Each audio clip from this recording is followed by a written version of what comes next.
Another issue that comes up when teachers are mentioned is home assignments, which many parents believe are sometimes too much or out of place for the students involved. The feedback we get is, oh, the homework is too much, it's too cumbersome, is this, is that, and we are like, we just have to take home to these children, because a lot of them, their parents are not around, and they need to do something, as in something to keep them busy, number one, and also to let us have a kind of feedback when they are working independently. It's not that they don't work independently in the class, but you know, there is no how a teacher has to go around. There's this form of correction and help. So what we actually do is we give out homework to children, homework based on what they do in the classroom. Because at times really we have situations whereby some teachers can just give out homework in the name of covering the syllabus, that's the scheme for that term, even without explanation. A teacher who knows the right thing will actually give homework based on what is being done in the class. Away from the issues surrounding take-home assignments, there are also discussions around how much respect the present-day teachers have in Nigeria. The way teachers were reverenced then, I remember my teachers then, one was living in my street, and it was difficult for me to have an eye contact with her while she was going out to run. But now things have changed, and I think we can attribute that change to the level of globalization that has entered into the system, that's making people lose respect. And those that found themselves in the teaching profession too, they are not accepting that fact. Just like me when I was a young girl that I got the job, it took me time before I could accept it that I actually had to pursue this dream. I was still believing that things will get improved, I will still get a better one. So the earlier those teachers now, that are still very young anyway, accept that fact and pursue their dreams and sit down and accept it as part of their lives, that teaching is also a profession, just like banking, just like being a banker, being a broadcaster. Be proud of it. But the pride there is not what is available. They are not proud to say they are teachers. And whatever you are not proud of, you won't pursue it, you won't have passion for it. So that's what the problem has been. Producing a well-rounded student is not just about academics. We have the music activities, we have the swimming activities, we have the literacy activities, we have many of them.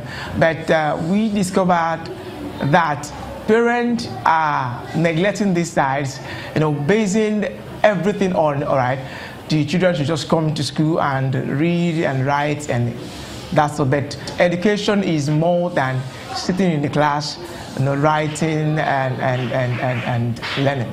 We want the parents to please embrace extracurricular activities. And I strongly believe that by so doing, more of the things they don't, as in probably they've not discovered in their children, they will be able to discover. Roll it for him. Roll it, let it go.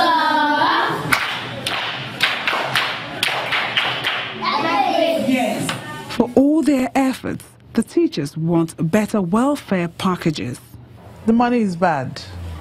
Somebody you teach, graduating, getting a job in certain sectors, and the person's monthly salary may be your salary for 6 months.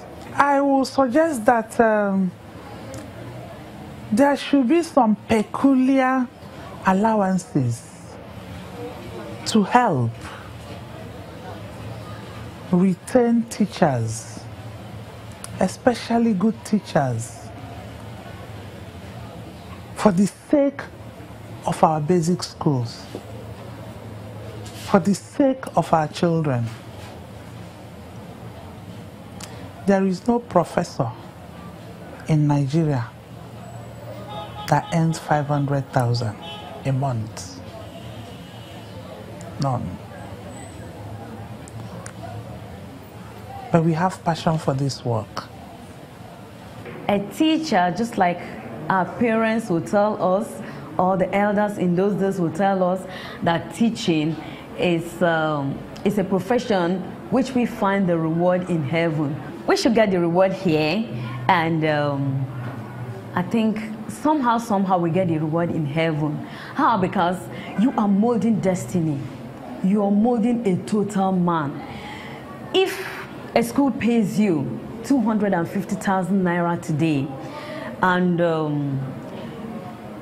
your conscience does not really tell you that you worth that 250,000 naira, I think you've done yourself badly.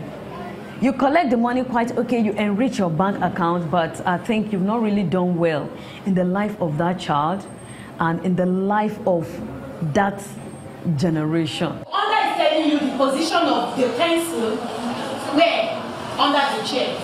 So you are going to underline under as a preposition in the sentence. Government should invest more in education, even private schools, if government can actually influence them. Because government can actually say, this is the standard we want. If you can't meet up with this standard, then you pack up. So if government is involved, more involved in education, we'll have a better educational system in Nigeria. Some of the teachers believe that they could do more in terms of effective teaching if they have the liberty to tweak the teaching curriculum. 2 children are in primary 1. One can do very well, the other cannot do very well. Follow each child individually, what they can do, follow them like that. I mean, what this can do, the other cannot. So, just give the freedom to the teacher in charge of that class to draft his or her curriculum based on what he or she understands in the pupils or students is teaching. So as a teacher, you should be well equipped, having known what you are going to teach, the subject, the scope, and being able to deliver. And with the age in which we are now, a teacher should be able to research, go on the internet, and be able to get materials that will help the children to be able to really understand his or her subjects. With all of the ups and downs in teaching, many of these teachers say they won't trade their profession for any other one. When I see that child displaying what I have taught him or her, I'm so joyful, I'm so happy. So, and that is what you can get from these children. You know, that's why I love primary. I love teaching the younger ones. You know, what you give them, the way you give it to them, that's how they will give it to you. If they don't understand it, you will know, because they won't display it. They will just keep quiet. When I see my old students, I'm always very glad, very happy. Most times when they are highly placed, especially, I've gone to banks and I've seen them coming to hug me, to greet me, and they'll be introducing themselves. At times I'll have to be checking which year, which school, where do I know you? And sometimes I don't remember, but I will just be glad because they are doing well. And most times I always see them in high places. I'm always glad because there's no other thing that will give you joy. Teach a student, and after 10, 15, 20 years, you see the student doing well.